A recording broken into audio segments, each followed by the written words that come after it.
Totoo nga tilang non-existent ang relasyon ngayon ni na Pangulong Bongbong Marcos at Senador Amy Marcos. Mismong si BBM na po ang nagsabi na 3 taon na silang hindi nag-uusap. Halata rin daw po na dismayadong Pangulo sa kanyang nakatatandang kapatid. Narito ang report ni Maricel Halili. Mula sa tila pang Echapuera noong eleksyon Andyan si Senator Lacson, Senator Lapid. hanggang sa ungkatan ng paggamit ng iligal na droga, Batid ko na nag-drug siya! hindi na sikreto ang hidwaan sa pagitan ng magkapatid na Pangulong Bongbong Marcos at Senadora Amy Marcos. Sa isang interview, may inamin ng senadora sa relasyon nila ng kanyang ading. How's your relationship with our president? Non-existent. At this point, of course, mahal ko siya, kapatid ko, pero I haven't seen him. Perhaps over a year now. Hindi na rin daw dumadalo si Senadora Amy sa family reunion. Hindi raw kasi siya komportable. Pinapayagan na lang niya ang kanyang mga anak kung nais pumunta ng mga ito. Kasunod ng pahayag na yan, nagsalita na rin ang Malacanang. Sabi ng palasyo, halos 3 taon nang hindi nag-uusap ang magkapatid. Kwento ni Palace Press Officer Claire Castro, si Pangulong Bongbong Marcos ang nagsabi sa kanya nito matapos ang meeting nila sa Malacanang kaninang umaga. I approached the president and asked about this comment or statement of his sister, Senator Amy Marcos.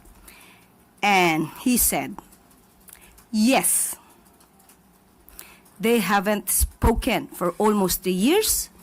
She has not been attending family gatherings, family events. So yun po ang sagot ng Pangulo.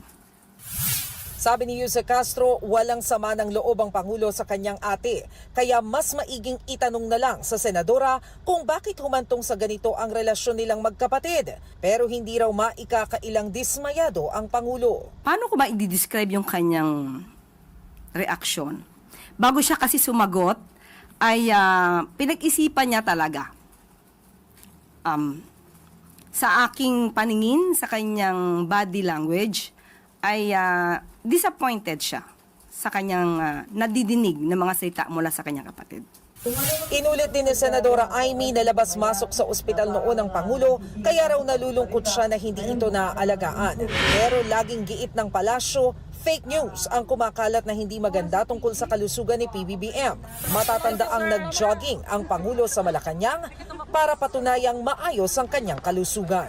Nagbabalita mula sa Frontline, Maricel Halili, News 5. Mga kapatid, patuloy po kayong tumutok sa 105.9 True FM para sa totoong balita, impormasyon, music, and entertainment. Mag-subscribe sa aming YouTube channel at podcasts. At sundan nyo rin po kami sa Facebook, Instagram, X, TikTok sa True Network PH. Bisitahin din po ang aming website, truefm.ph at panoorin kami sa True TV Signal Channel 19. Kami po ang 105.9 True FM. Laging true sa'yo, kapatid.